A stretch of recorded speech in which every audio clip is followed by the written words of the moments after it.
Whether it's during a sad movie you swore you'd never tear up in, or a heart-wrenching breakup following your first love, crying may seem like a strange physical response to your emotional turmoil. Why do we start the waterworks when we feel really sad? Is there a biological advantage or purpose other than washing your face or streaking your mascara?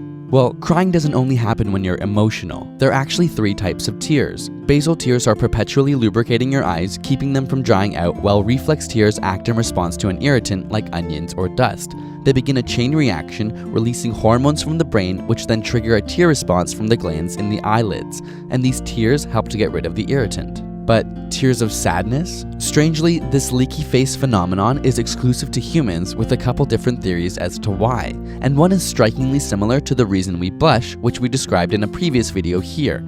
In many cases, emotional tears are able to act as a signal to others of our genuine sadness or distress. That's not always easy to fake. Your tears blur your vision, essentially handicapping any aggressive or defensive actions, sending those nearby a signal of need, appeasement, or attachment. From an evolutionary perspective, this increases communication with those close to you and ultimately your chance of survival. Some experiments have even taken photos of people crying and made copies with the tears digitally removed. Not surprisingly, people rated the pictures with tears to be more sad, while the ones without were often confused with puzzlement, awe, or other expressions. But what about tears of joy? Well, perhaps they aren't so different. After all, tears of happiness may still be used as social signals for how we feel and are thought to strengthen bonds between people.